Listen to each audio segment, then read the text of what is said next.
spool of red satin. Mrs. Cooper's voice carried across the general store like a church bell, loud enough for the three other women browsing fabric to hear every word. "Yes, ma'am." Hannah kept her voice steady, though her face burned. "The auction's tonight." Mrs. Cooper's laugh was sharp as broken glass. "Oh, I suppose everyone's entitled to try. Even when..." She paused, eyes sweeping Hannah's figure with theatrical concern. "Even when the outcome's already clear." The other women tittered. Hannah paid for her ribbon with shaking hands and walked out into the December cold. She'd made it halfway down Main Street when she heard the cry. A little girl, maybe 6 years old, stood frozen on the boardwalk, staring at the Christmas ribbons scattered in the mud where she'd dropped them. Her mother was already 10 paces ahead, voice sharp with impatience. "Clara, pick those up this instant. Do you know what those cost?" Hannah knelt, not easy, never easy, and gathered the ribbons one by one. She wiped the mud carefully on her skirt and pressed them into the girl's small hands. "There you are, sweetheart. Good as new." Clara's eyes went wide. "Thank you, ma'am." Her mother barely glanced back, just grabbed Clara's hand and pulled her away without a word. Hannah stood slowly, knees aching, and continued home. She didn't make it far before she heard them. 3 young cowboys lounged outside the Silver Spur Saloon, whiskey brave and bored. The tallest one called out as she passed. "Hey, Mrs. Whitmore. Heard you're making a basket for tonight." Hannah kept walking. "Don't waste your time." Another one laughed. "Ain't nobody bidding on that." Their laughter followed her all the way to the edge of town. Her cabin sat at the end of a dirt road, small and tidy in the way things become when they're all you have left. Hannah closed the door and leaned against it, breathing hard. She made it to the table before the tears came. They weren't loud. She'd learned not to cry loudly 2 years ago, when Thomas died and the world decided she no longer mattered. But the question burned in her chest like hot coals. "Why did you make me this way, God? Why so much suffering?" She touched the wedding ring she still wore, though Thomas's side of the bed had been cold for 24 months. He'd called her beautiful. He meant it. She'd believed him because when he looked at her, his eyes had been full of something she couldn't fake, something real and warm in hers. Now she was just the fat widow. The joke. The woman the town pitted on Sundays and forgot by Monday. Hannah wiped her face with rough hands and stood. The basket supplies sat on the counter. Flour, butter, the precious jar of molasses she'd saved for 3 months. Thomas's gingerbread recipe, written in his careful hand on a card she'd memorized but couldn't bear to put away. One more time, she thought. I'll try one more time. Her hands moved with fierce purpose. Kneading dough until her arms ached. Rolling biscuits until they were perfect. Frying chicken until the skin crackled gold. She worked through the afternoon and into the evening, pouring every ounce of stubborn hope she had left into that basket. If they wouldn't see her worth, maybe they'd taste it. By the time she finished, the sun had set. She wrapped everything carefully in the red cloth, tied the ribbon she'd bought into a careful bow, and stood back. It was beautiful. The best work she'd ever done. It wouldn't matter. She knew it wouldn't matter. But she'd made it anyway because some part of her, stupid, stubborn, still breathing, refused to disappear completely. Hannah put on her Sunday dress. It was worn at the elbows and had been let out twice, but it was clean and pressed. She looked at herself in the cracked mirror by the door. You look ridiculous. A fat widow playing dress-up. She almost put the basket down. Almost stayed home. Instead, she picked it up, heavy with hours of work, and walked out into the December night. The town hall blazed with lamplight and laughter. Hannah could hear the music before she even reached the door. Fiddles and voices raised in celebration. She paused at the threshold.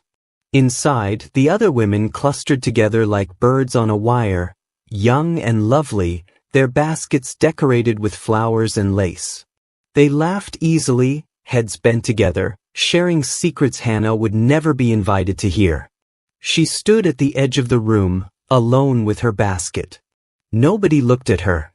Nobody spoke. The auction would start soon. The humiliation would follow. But Hannah Whitmore stayed anyway, because leaving would have been the same as agreeing with every cruel thing they'd ever said about her. And she wasn't ready to do that. Not yet. The auctioneer's voice boomed across the town hall, jovial and commanding. Next basket, Miss Sarah Mitchell's. Beautiful work here, folks. Let's start at $3. Hands shot up. The bidding climbed fast. $5, $7, $9. A young rancher won at $12 and Sarah practically floated to his side, blushing and perfect. Hannah watched from her corner. Her basket sat at her feet, growing heavier with every passing minute. 4 more baskets sold. Each one brought laughter, applause, the sweet victory of being chosen. The room hummed with warmth and Christmas cheer and the kind of belonging Hannah had forgotten existed. Then the auctioneer lifted her basket. The room didn't go quiet, that would have been mercy. Instead, the conversations continued as if he hadn't spoken at all. Mrs. Hannah Whitmore's basket. He held it high, and Hannah saw him notice its weight, the careful presentation. Something like pity crossed his face. Fine work here. Let's start it, shall we say $2? Silence. Not the expectant kind. The uncomfortable kind. Mrs. Cooper's voice carried from the front row, pitched just loud enough. Probably weighs as much as she does. Laughter rippled. Not loud. Just enough. The auctioneer cleared his throat. $1 then? More silence. Men studied their boots. Women whispered behind gloved hands.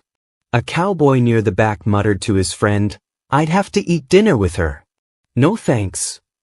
His friend snickered. Hannah's face burned. Her hands clenched at her sides. She'd known. She'd known this would happen. But knowing hadn't prepared her for how it felt, like being slowly erased in front of 50 people who didn't care enough to look away. The auctioneer shifted his weight. "Well, perhaps we'll just move on to $30. The room stopped. Every head turned. A man stood at the back of the hall, half hidden in shadow near the door. Tall, taller than anyone else in the room. Broad-shouldered, weathered face, maybe 40. Serious gray eyes that swept the crowd with the kind of calm that came from never needing to prove anything. Hannah's breath caught. The man from the road. 3 months ago. Late September. She'd been gathering firewood when she'd heard the horse scream. Found him on the ground near her property line, dazed and bleeding from a gash on his temple where he'd hit a rock. His horse had spooked at a rattlesnake and thrown him hard. She'd helped him stand, not easy for either of them, and guided him inside. Fed him soup and bread while he recovered. He'd thanked her quietly, paid her more than the meal was worth, and ridden away. She'd never expected to see him again. And now he was here, bidding $30 on her basket. The auctioneer stammered. "That's, Mr. Brennan, that's 3 times tonight's highest bid. Are you certain?" "I'm certain." Cole Brennan's voice was quiet, but it carried. He walked forward slowly, deliberately, boots heavy on the wooden floor. "Mrs. Whitmore made that basket. I can tell by the care in it." He reached the front, pulled cash from his pocket, and counted it out.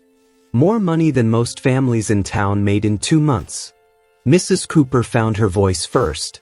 "Mr. Brennan, surely you didn't see whose basket?" "I saw exactly whose it was." Cole's eyes met Hannah's across the room. $30. That's my bid.